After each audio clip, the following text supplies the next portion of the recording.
Hey y'all, welcome to God Prepares You for Marriage Part 21. When God Separates You from Your Kingdom Spouse Part 4. The final part, y'all. Grab your journals. Let's get into it. Today we're talking about when God uses rejection as redirection.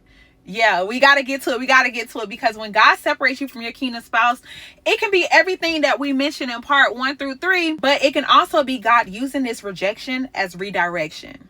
Let's get into it. If you have not watched the first 3 parts, girl, go back. Girl, go back. You gotta watch part 1, 2, and 3. They literally go in order. You all out the loop, okay? If you experience FOMO, it's not my fault because I told you in the beginning. Go back to part 1, 2, and 3. Then come back to this part. Watch them in order. When it comes to God using rejection as redirection, preparing for this episode, the first thing that God had me write down is one of the spiritual fruits that are produced during separation is the gift of discernment. One of the spiritual fruits or one of the spiritual gifts that are produced during separation is the gift of discernment. And I hate to be the one to say it, but sometimes the separation or the rejection is God showing you that that's not where you're supposed to be. I gotta say it. Like, y'all know this is a marriage series, and I know you want to watch it because you either married or you want to be married, but we gotta make sure that it's the marriage that God wants you in. So when it comes to seasons of separation, sometimes God takes you through that season of separation because he's trying to sharpen your discernment to know that this is not where I called you to be. This is not where I want you at. This season of separation is going to produce the gift of spiritual clarity for you to see that this ain't where I want you to be. So if God is trying to use that season of separation to strengthen your discernment, to show you that this is not where you're supposed to be, and you're trying to fight against the separation and force it to be what you want it to be, you are robbing yourself of spiritual clarity. Because one thing about it, and 2 things for sure, begging was never considered a blessing. If you have to beg and force, then that is not the blessing that God has for you. So God will allow seasons of separation to show you whether it is or isn't something that he has assigned to you, something that he has put in the steps that he has ordered for you. He will use a season of separation, which is rejection, to show you that I'm calling you to go in a different direction. So I had to start off the episode letting you know that that's one form of rejection and redirection. Now, for those who understand that it's important to start off with asking God, is this a relationship or marriage that I'm supposed to be in? That does not relate to you because you know that this is the steps that God has ordered for you. You know that this is the kingdom spouse that God has assigned to you. You know that this is the marriage that God wants you in. When it comes to you already having confirmation or clarity from God that this is what he has called you to, sometimes God is trying to redirect your patterns and your ways of doing things. Every time you begin to do it your way, you begin to feel the space between you and your spouse. Every time you lean on your understanding, you realize you experience less love in your relationship. Every time you take the situation in your hands, you realize it does not align with God's plan. God will use the rejection as redirection to get you in alignment with the way that he's called things to be. I touched on this briefly in part 3 when I shared with them that during the first year of marriage, my husband did not entertain me cursing and speaking to him like a little boy. He did not match my energy, but he did not entertain it. If I cursed or started talking crazy, he completely shut down, and that made it where that rejection led to redirection. So now I'm going to God and praying, God, teach me how to speak better. God, teach me how to choose better words, because I'm seeing that me leaning on my own understanding is leading to less love in my marriage, because me trying to communicate my way is leading to this space that I don't like. Through this rejection that I'm experiencing, God is redirecting the way that I communicate with my spouse. And God wanted me to share that with you in this episode so that you can know that sometimes your heart has to be broken in order for it to heal better. Let me say that again. Sometimes your heart has to be broken in order for it to heal better. What do I mean by that? A lot of times we think that love is somebody just accepting us for the way that we are, even if the way that we are is based on our trauma, even if the way that we are is birthed from a place of hurt, even if the way that we are is toxic. We have been convinced that accepting me flaws and all is what love really is. But God gave me 2 Bible verses that says that that's not what love is. First verse that God gave me is Hebrews chapter 12 and verse 6. I'm reading the contemporary English version. It says, the Lord corrects the people he loves and discipline those he calls his own. So if the Lord corrects people he loves, then that means that that is what love is, because God is love. So even when it comes to relationship and marriage, correction is a part of the love formula. But this world has convinced us that no, if he loved you, he shouldn't want to change nothing about you. If he loved you, he should accept you flaws and all. And God is showing us today that rejection rejection is a form of redirection, because if it's a part of you that does not align with who I've called you to be, I will harden the heart of your spouse and I will cause them to reject that part so that you can be redirected back to me, so that I can show you how to love accordingly, so that I can show you how to talk accordingly, so that I can show you how to be patient accordingly. I will harden your spouse's heart so that you can redirect your way back to me, and I can change that part of you that you are programmed to believe is okay. Sometimes your heart has to be broken so that it can be healed better. The next verse that God gave me is Proverbs chapter 3, verse 11. It says, my child, don't reject the Lord's discipline and don't be upset when he corrects you. And y'all, I really need y'all to get this. Let's go back to the example of my husband not accepting me cursing and talking crazy, right? In my mind, do you know how lucky you are to be married to me? There is plenty men that will just accept me talking crazy, that will just accept me cursing, and they just gonna make sure they don't do things that cause me to curse. Like, that's it. This is how we fix the problem. You just make sure you don't do anything that causes me to curse. And God is like, actually, no.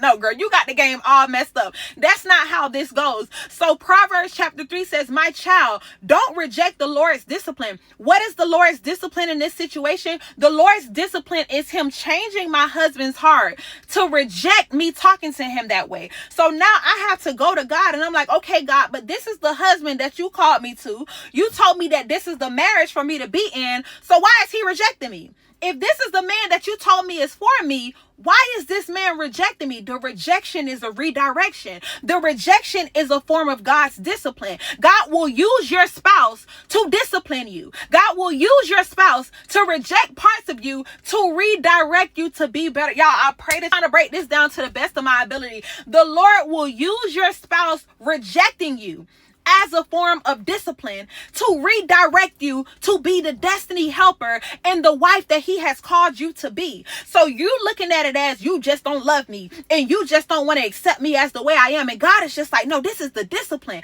I have hardened his heart. He's not going to accept that. He might not even know why he don't accept it. He might not even know why he used to be okay with it and now he not okay with it. He might not even know why it aggravates him, but I have hardened his heart as a form of rejection and discipline for you, because I am trying to redirect you back to me so that you can come to me and be purged and pruned of your way of processing so that my purpose can be fulfilled with your union. But if you keep showing up with that broken heart that you think is healed, then my will never be done. So this rejection from your spouse is redirection for my will. Proverbs 3:11, my child, don't reject the Lord's discipline. The Lord's discipline was my husband. So me rejecting the Lord's discipline would have been me deciding I'm going to go be with somebody else. I'm going to be with somebody else that's okay with my attitude. I'm going to be with somebody else that's okay with me cursing and talking to him. I'm going to be with somebody else. That would have been me rejecting the Lord's discipline because it was the Lord's doing. And it says, and don't be upset when he corrects you. He will correct you through your spouse, because the Lord's rejection is redirection. And if this is the spouse that he assigned you to, if this is the marriage that he's called you to, going back to our episode 16, the problem partner. I'm using this partner to reject the parts of you that I'm trying to remove out of you. And I know it hurts your feelings, and I know you crying over it, and I know it don't make sense to you, but sometimes your heart has to be broken in order for it to heal better. And that's today's seed. Broken but better. God, I understand that there are some things that I will experience in my relationship, in my marriage, at work, in life, where it feels like I'm being broken, but the broken is for my better. The broken is for my good. Because Hebrews and Proverbs just let me know that you correct those that you love, that you discipline those that you love. And I have to understand, and I have to have so much faith and trust in you that even when I feel broken, I know it's for my better. That even when I feel broken, I know it's going to lead to a blessing. That even when I feel rejected, I know it's just a redirection. I have to know that sometimes my heart has to be broken in order for it to heal better. Broken, but better. And the information to sow that seed will be in the description. And the emoji that I want you to use if you made it to the end of this video is the heart with the bandage. Broken, but better. God, you got to break some of these things. Like when we think about breakthrough, right? We always pray for breakthrough. God, I want breakthrough. The first word is break. Sometimes you got to be broken in order to get through to the promise that God has spoken over you. Broken, but better. And even when it doesn't feel good, I have to trust that sometimes you harden the heart of my spouse, and it breaks my heart because I'm comfortable in my ways and I don't want to change. I don't want to experience growing pains. I think that everything that I do is right. All of us think that, right? We think everything that we do is right. We don't want to change. We don't see any parts of us that need to be pruned off. We think that everything is okay. And God is like, I'm going to harden your husband's heart because I can see the parts of you that need to be pruned. I can see the parts of you that need to be sharpened. And you're going to be broken, but better. Leave the heart with the bandage emoji in the comment. Comment your favorite episode of this 4-part series, part 1, 2, 3, or 4. Comment which part was your favorite part. Thank you so much if you watched all 4 parts. I love you guys so much. Don't forget to shop TheChristianBae.com and use the discount code ONE until March 27th for 22% off anything on the website. If you would like to book a one-on-one call, that is available on the website as well. Broken, but better. Let's pray. Father God, first and foremost, thank you for waking us up and blessing us with another day. Lord, thank you for giving me the strength to record this 4-part series when God separates you from your kingdom spouse. Lord, I pray that this whole series bless your children, Lord. I pray that I said everything that you placed on my heart to say, Father God. I pray that the Holy Spirit had its way, Father God. I thank you for everybody under the sound of my voice, Father God, for them having the desire and the urge to understand your word, to understand the way that you work, to understand marriage and relationship, Father God. I pray that this series bless them abundantly, Lord. I pray that this series blesses people for years to come, Father God, that it gives them a deeper understanding of your word, deeper revelation, and deeper understanding of your process that you take us through, not just in relationship, but in marriage, Father God. I pray that they bring all 4 episodes back to you, Father God, and test it, Father God. Ask you, what is it that they need to receive, Father God? How can they apply it to their lives, Father God? I thank you for I thank you for the chance to be your vessel, Father God. I thank you for the marriages that will be birthed from this series, Lord. I thank you for my marriage, Lord. I pray for a hedge of protection around all of our marriages, Father God. I pray for your will to continue to be done, Father God. Continue to use me as your vessel for in whatever way you see fit, for however long you see fit, Father God. I pray over my husband, Lord. I pray over his purpose, Lord, and the purpose that you have for us joined together, Father God. I pray that we continue to be a blessing to thousands of others, Father God, and that we continue to sharpen others, Father God, that you continue to use me to pour into others, to pray over others, Father God. I pray for the ladies that sign up for Where Wise Were, Father God. I pray for the workshop that's coming up in April, Lord. I pray for the event that's coming up. I never told them, Lord, but now they know, Lord. I pray for all the things that you're about to birth through my ministry, through my marriage, Father God. And I just thank you for using me as your vessel. I pray that this episode blesses many people, thousands of people, Lord. Most importantly, I pray that it pushes them closer to you and your purpose and plan for their life. We love you and we'll forever praise your name. In Jesus' name we pray. Amen. Broken, but better. Broken, but better. I love you guys so much. Thank you for tuning into this 4-part series, y'all. The warfare was so real this week. On top of my menstrual, Lord, it was a lot. Like, it took a lot for me to record these 4 parts. It took a lot for me to study and write the notes. Like, I've just been so tired. But now I know why the enemy did not want this to get out. Thank you to Wawa for this coffee that helped me get through this 4-part series. I pray that this series blessed you guys. I pray that this series gave you guys a deeper understanding of why God allows and calls separation series. I pray that it encourages you. If you are in a season of separation, I pray that you don't change your name because of a temporary season, but you trust God's plan. You trust God's separation. You trust God's rejection. You trust God's discipline and correction. Just trust what God is doing. He's so intentional.